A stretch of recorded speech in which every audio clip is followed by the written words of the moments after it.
My next question is to Rakesh ji and Anirban. What, according to you, is the cultural significance of these traditional art forms in contemporary India, and how do they shape or reflect our evolving identity as a nation? नमस्कार। Roots two roots में हम जब class लेते हैं, physically online classes लेते हैं, तो हमेशा ये देखते हैं कि बच्चे बार बार ये क्वेश्चन करते हैं कि कैसे सीखें, कहाँ से शुरू करें, सा क्या होता है। बहुत बेसिक क्वेश्चंस करते हैं, जिससे पता चलता है कि जो नीड फॉर आर्ट्स एजुकेशन है, that should start from a very fundamental level, which is wonderfully been taken care of by Roots Roots. अब जब किताब की बात आती है तो कोई भी जब हम पेडागोजिकल कोई भी प्रोजेक्ट करते हैं जिसमें बच्चे पढ़ के सीखते हैं, so we should give them a taste of the diversities and the richness of culture that India embraces. So it should not be something like a very simple kind of a storytelling thing. They should also get a taste of its nuances, its richness, its diversities. तो इस किताब में जब हमने ये तीनों किताब हमने लिखा है, तो मान लीजिए कि ध्रुपद के बारे में जब बात करते हैं तो ध्रुपद के बाद जब करते हैं तानसेन के नाम आते हैं, मियाँ तानसेन के नाम आते हैं जो मल्हार गाते हैं और बारिश आ जाती हैं। तो ये कहानी सबको पता है, बच्चों बच्चों को पता है, लेकिन ये चीज़ हम कई बार ओमिट कर जाते हैं कि इसके साथ पुष्टि मार्गी कीर्तन का भी क्या संबंध है, स्वामी हरिदास जी के क्या कंट्रीब्यूशन है, और दरबार में आके वो कैसे चेंज हुआ। ये छोटी छोटी चीज़ें बच्चों को इंटरेस्ट करते हैं। ये कहानी और स्टोरी टेलिंग के माध्यम से when we take classes, then we can reach them and can also attract their attention. So I think we have tried to do that in our books to create that kind of curiosity, to read and know a little bit about the rich histories behind these art forms and then pursue learning, which we are already doing. Thank you. Thanks, Anirban. Rakesh ji.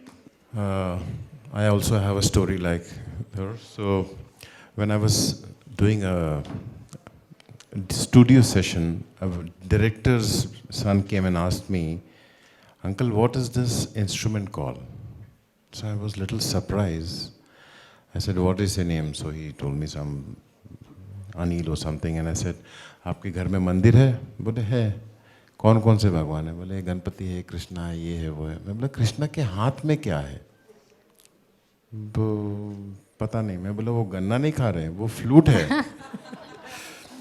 So it was a challenging for me कि आज अगर इसको पता नहीं है ये instrument क्या है, tomorrow if he becomes a director and produce a film, ये तो सितार, सरोद, फ्लूट, संतूर तो रखेगा नहीं क्योंकि उसको पता ही नहीं।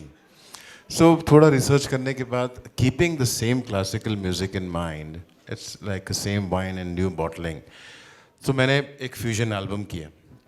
उसमें जितने भी पीसेस थे वो सब राग पे आधारित थे, पर उसका कलर बदल दिया, drums, bass guitar, ये lead guitar and all that, because this is also what I think it's our duty, how to bring them in at least to come and listen. So when the fusion word comes, they think this is our cup of tea. Classical, no, it's too long sometime, or we have to hold a nature call, भूख लगती है उसको भी रोक के रखना पड़ता है, जहाँ नहीं निकल नहीं सकते हैं. So that's what we can do, because they are not used to it.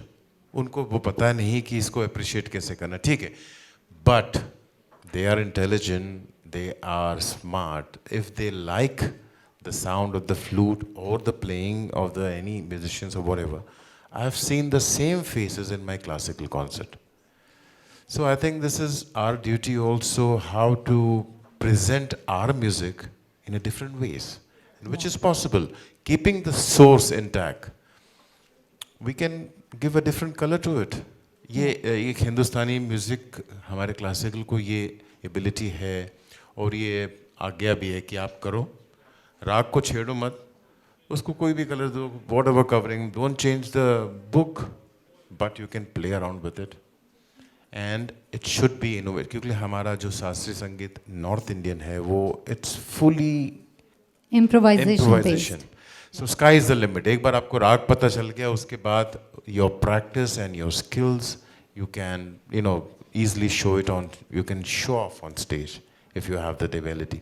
But राग को छेड़ना नहीं है, ये तो हम लोग भी समझते हैं और ये करते भी हैं हम लोग.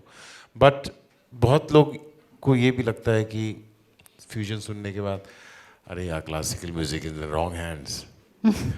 पर उनको वो दुनिया पता नहीं कि ये ऐसा स्टोरी हुआ है. How to bring new audience, new blood. क्योंकि कल को हमारे बच्चे जब परफॉर्मर बनेंगे तो उनको कौन सुनने आएगा? बिकॉज ये पीढ़ी तो हेरिटेज म्यूजिक है, we have to take it. कहते हैं कि जब तक चांद सितारे हैं तब तक शास्त्रीय संगीत तो रहेगा. आज बॉलीवुड में भी गाने जितने भी बनते थे पहले सब आधारित थे बेस्ड ऑन क्लासिकल म्यूजिक, क्योंकि म्यूजिक डायरेक्टर को राग रागनी के बारे में मालूम था. ऐसा ज़रूरी नहीं है.